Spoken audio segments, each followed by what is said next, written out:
Hello everyone. Today I want to make some brief comments, discussion on a 1958 film called Bell, Book, and Candle.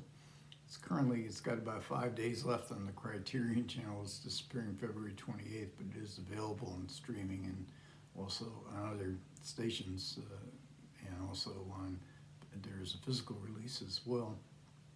I mentioned it yesterday in my comments on Vertigo in the Alfred Hitchcock set, and I made a slight error in that the great chemistry that Jimmy Stewart and Kim Novak had together prompted the studio to cast them immediately in Bell, Book, and Candle after Vertigo was completed. But that's incorrect. In doing some research on Bell, Book, and Candle, I discovered that this was Bell, Book, and Candle was part of the deal where Kim Novak was loaned to Paramount from Columbia, where she was a contract player.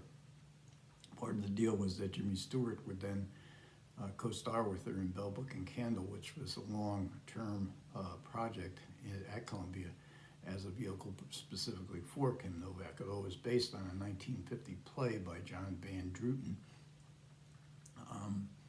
And there's some eerie similarity, at least one eerie. There's actually a couple, but the one similarity between Vertigo and Bell, Book, and Candle is that in Vertigo, Jimmy Stewart is tricked into who he is falling in love with. She doesn't even exist. And though he wasn't meant to fall in love with her, at least that's implied in the movie, that's what happens. In Bell, Book, and Candle, Kim Novak is playing a witch, and she wants to see if she can get Jimmy Stewart to fall in love with her. He lives upstairs from her, and she's been giving her gaze upon him as a potential suitor or a potential partner. And but Jimmy Stewart is about to get married, and so Kim Novak has to bypass that original plan and use her magic powers to get Jimmy Stewart to fall in love with her, which it does indeed happen. And that's kind of this is a romantic comedy. It's probably longer on romance, a little bit shorter on the comedy. The comedy is more or less whimsical, and the situations, and Jimmy, especially with Jimmy Stewart's reaction to when he finds out that he's fallen in love with a witch. He doesn't know that, and he doesn't know that Kim Novak is a witch, and it's also it's playing to or the unethical nature of it is sort of mitigated by the fact that Jimmy Stewart's fiance is obnoxious. She's a hypocrite. She's a snob. She's not worthy of Jimmy Stewart in Kim Novak's eyes, and they even create in this character, the fiance is not in the original play, but it does sort of mitigate. Well, she has to save Jimmy Stewart from the clutches of this woman not worthy of him, and they actually even include a backstory where the fiance and Kim Novak were college roommates, and that was the fiance's behavior in college was very hurtful to Kim Novak. There's kind of like a revenge factor. Janice Rule plays the fiance, and she's a beautiful actress, and she never really got a role in a successful movie, a significant role in a successful movie. She did have a long career in mostly TV shows.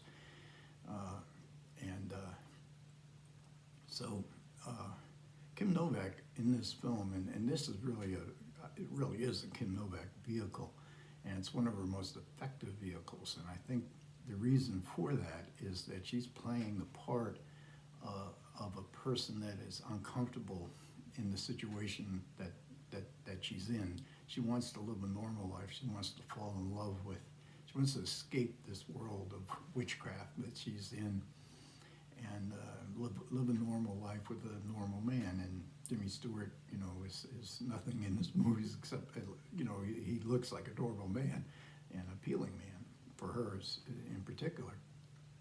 So this is a reflection of the way that Kim Novak felt in her Hollywood career. She was never comfortable in Hollywood, the fantasy world. She wanted to escape the fantasy and what she saw as the stifling production town of Los Angeles and Hollywood, and what she eventually does. So she's drawing on emotions that mean very much to her, and she gives a very calm, quiet performance. She's at her best when she's reserved, and that kind of acting. And you see her eyes, she's acting with her eyes so much in this movie. She's got beautiful eyes and very expressive eyes. And that kind of acting sometimes gets overlooked. Great acting is when you have emotional, histrionic outbursts. And she actually does have a very effective scene where she does get very angry at Jimmy Stewart later on in the movie. Picnic, also one of her other great performances, I think, is also based on this, where she plays the part of a young woman who can't stand the stifling backwardness of the farm rural community that she lives in, and all the conventional expectations, and she wants to get away from that and go to escape to the big city. So Novak, those two movies, and she's probably photographed better in those two movies, and it's no coincidence that the legendary cinematographer James Wang Howe photographs her in both of those movies. And there's a great supporting cast as well in Bell, Book, and Candle. One of Jack Lemmon's last supporting roles. He had a string, and he was highly praised as a supporting actor throughout the 50s. I don't know that he had another one yet. I'm not sure when. I should have looked it up. When It Happened to Jane was filmed, but of course he gets cast in Some Like It Hot in The Apartment, and becomes a movie superstar in Billy Wilder movies. And that in The Apartment's only 2 years after Bell, Book, and Candle. So when you know Jack Lemmon's subsequent career, you look at a role that he's playing here, which is kind of not very substantial, and he's playing it, I guess, because he is a contract player. I'm not sure at Columbia. I guess that's the studio he was, so he had to play all these parts. But it seems to be, beneath his ultimate abilities, and you do see some of the mannerisms that in this performance that Wilder would use in the comedies that he made with Jack Lemmon. I mentioned Janice Rule. Ernie Kovacs is also in this movie, and he was in a series of supporting roles in the late 50s, and he was always very appealing. He was very offbeat with this giant mustache. And I remember him from New York City. He had an avant-garde. I'm not sure if it was a New York City television production, whether maybe it was from LA, I don't know, but it was very low budget, avant-garde kind of comedy show that sort of was a precursor to stuff like Monty Python or Laugh-In, that type of thing. And that show had a very cult following.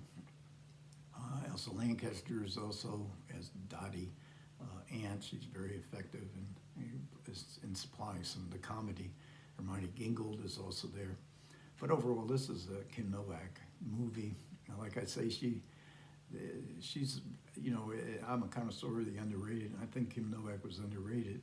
She was definitely a movie star, but I think she had, as a movie star, she was very adept at reacting, and of course, she's very beautiful. And as a Kim Novak, Jimmy Stewart movie, this movie to me is not to be missed. I don't want to praise it too highly if you've not seen it. It's also a Christmas movie.